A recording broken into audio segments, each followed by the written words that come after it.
We're at UCLA, Call of Duty World Championships with Team Reciprocity. This is the last Call of Duty champs of the old era, the old format of tournaments, because we're moving on to franchising next year. So this is your last chance to be known as a legend of the game. So back in September of 2018, I was trying to form a Call of Duty team, and there wasn't a lot of options. A lot of, obviously, big orgs already have their established rosters, and it's a pretty hard ecosystem to break into. I had put out a tweet saying that, as you do, I put out a tweet saying I was looking for a roster, and I had an individual reach out to me about a couple guys, a couple players that he had. It started off this year like I was coaching the guys. We were orgless. Under Unilad, the company went bankrupt. Luckily, we got into a meeting with Chad, the owner of Reciprocity. Yeah, Chad, our boss, he's probably the nicest guy I've ever met. He literally looks out for us, and no matter what question we throw at him, he'll always do his best to help us. He promised us all these things like a mansion in Las Vegas, visas, and obviously, like you do in the video games, do you think this guy's talking shit? Like, he's not going to do that. This is a small org. How do they have that much money? Within 3 weeks, we got visas. A week later, we're in a mansion in Vegas. I mean, we're starting to think at this point, like, what's the catch? Like, come on, the house is going to collapse, something like that. Forming an international roster and bringing them to America, my thought was that if they were able to place at events, at big events like Stage 2 last season, and not being able to be on the American soil practicing against the best teams, that if I were to provide them that platform, that maybe we would have a team that could really go the distance. I always put myself as good enough to win a championship, but how the year started was like, you know, it wasn't a good start to the year. We did terribly. We put ourselves in an awful position to qualify for the Pro League, which is everything we should be capable of doing. We get to the Pro League. PLQ, we barely scraped through, then we were bottom of the league.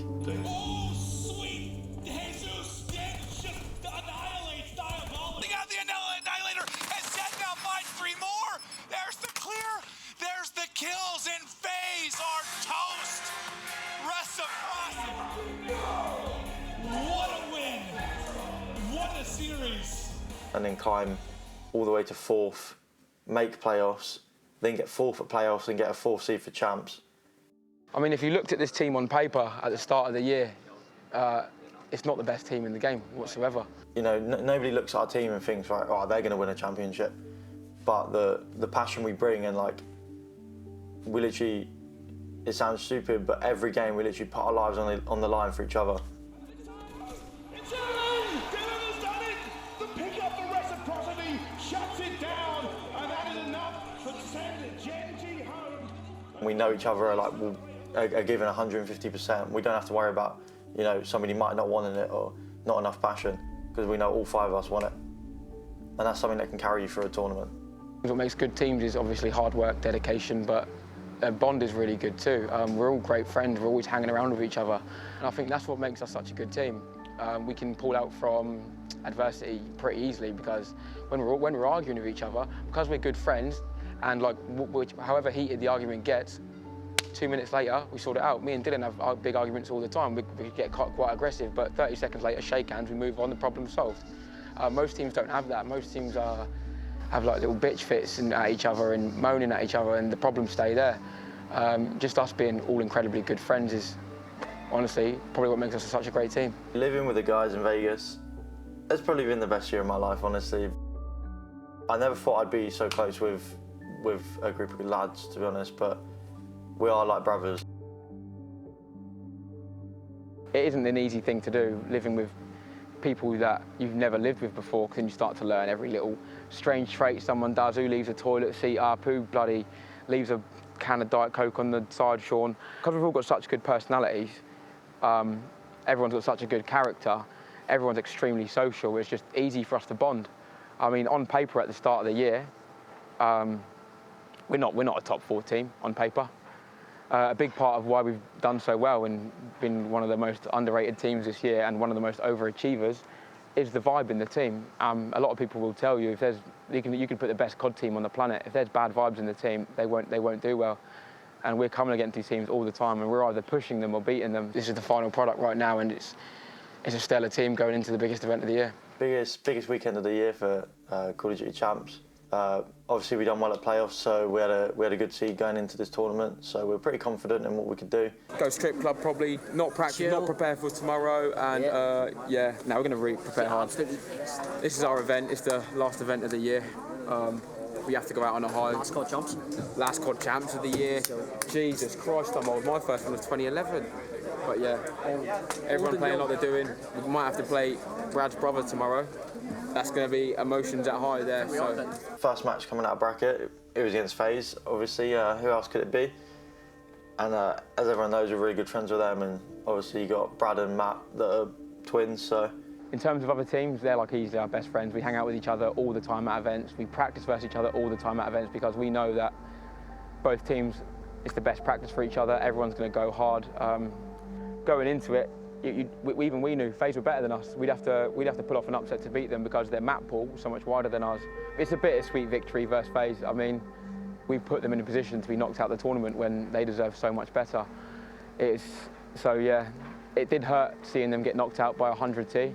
But as a lot of people saw, Wiskins was wearing his brother's jersey to represent him, have him on main stage of us, just like, you know, a little thought that helped us out, a little extra motivation for us to do well. To start off the LG match.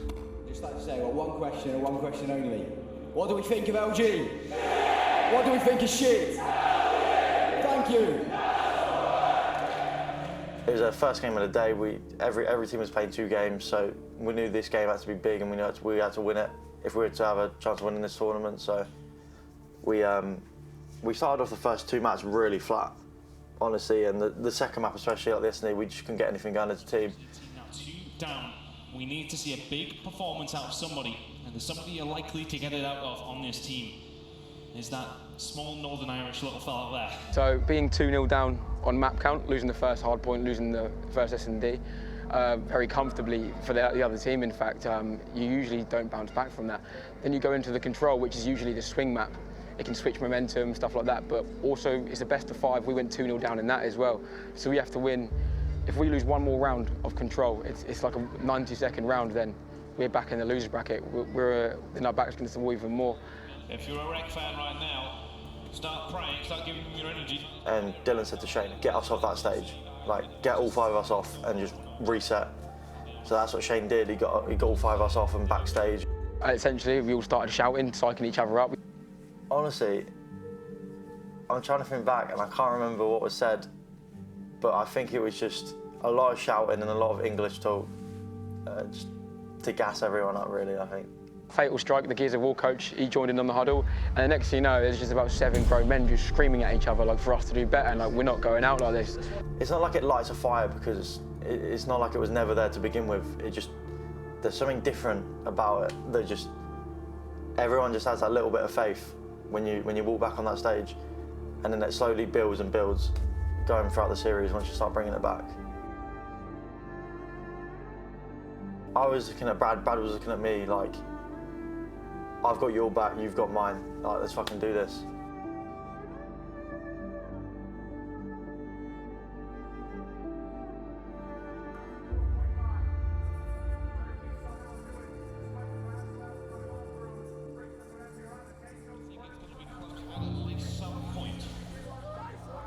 Rec have managed to just stay alive in this series. It has been close and it has not been clean. But they are on the cusp of maybe starting a reverse sweep. He's down on the floor and goes down wide, doesn't he? Calling the kills come in for Rec anyway. Alex finds 2 in middle and he might just save Dylan's losses. Reciprocity. Get it done and we have a series. Somehow Rec come away with it. We saw it, and every single Reciprocity fan there, heart in their mouth as to all they saw Dylan. We started absolutely destroying them, and it gets to the S&D, and by this point, I'm honestly shitting myself. It's our map pick, so we're confident going into it, but we lose the first round, and it was an absolute choke on our behalf. But then the boys, again, probably the most composed team in competitive COD. We pulled out, kept winning rounds back to back, and eventually we just edged them out. Dylan gets 1, it's a 2 versus 2, Waskins gets 1 more. Formal versus Dylan, it's a 1 versus 1, and Dylan has to stay alive. He sees Formal has to push, and Formal does, and Formal goes down, and Reciprocity redeemed himself right there.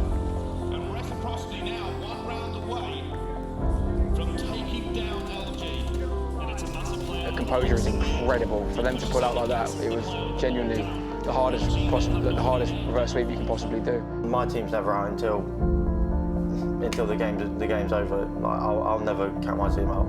It has to be unsaid. They'll know he has it though. Yeah, the problem is they're going to have flack in abundance. Here he goes, it comes out.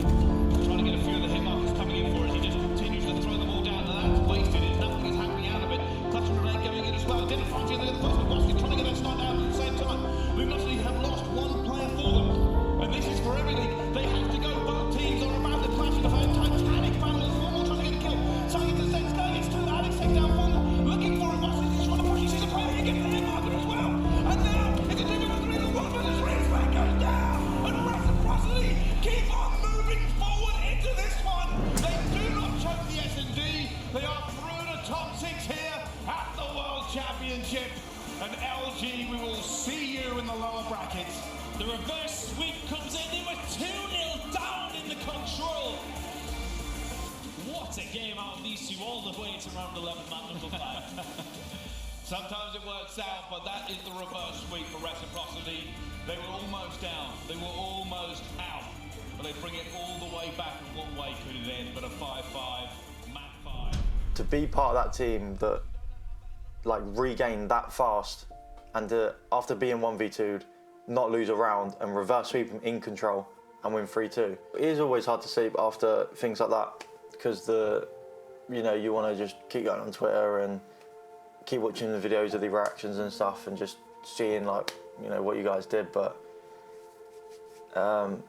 yeah, I'm gonna remember that one for a while. We started out entering the league as one of the bottom teams. We have a 3rd place and then ultimately a 4th place at the end of the Pro League finish. And we finished being 6th in the world. Like, that's incredible. There's massive organizations like Gen G, Luminosity, Envy, FaZe that, ended up finishing like 8th to 12th. So ultimately, I think that our performance this weekend really put the guys on the map, and they should be ultimately really proud of where they landed this weekend. We've had probably the most incredible year of our lives, thanks to the guys at Rec and how they've treated us this year, where they've put us, given us visas, literally put us in a mansion in Las Vegas. I mean, that's absolutely insane. So the times we've had this year have been insane, in-game and out of game. The experiences we've had, we'll never forget. I know it's cheesy, but we have become like a family in a sense. So we just got to look back on it, look at the fun times we've had, and move on to next year. So at the beginning of this whole journey, Reciprocity was, just an idea, really, and it was a gamble on both sides. I asked the guys to take a leap of faith with me and go on this crazy journey, and that I would do everything I could to provide them a platform for them to succeed. And they ultimately bought into the vision, and so far it's proof that it was the right decision for both parties. And right here, right now, we're one of the top teams in the world in Call of Duty. It's flown by. It's a year ago, 9-10 months ago, we joined Reciprocity and got visas and flew to Vegas, and it's just gone by so quick that I'm hoping the next couple of years slow down a bit so I can kind of realise what's going on in the world. Something amazing happened, a miracle happened. We found Reciprocity, and they just brought us all together, and this year's been amazing. So I'll never be more thankful to the guys for that. They've put me in a far better position in life than I was ever in before. And before I get emotional, that is honestly the best thing that's ever happened to me.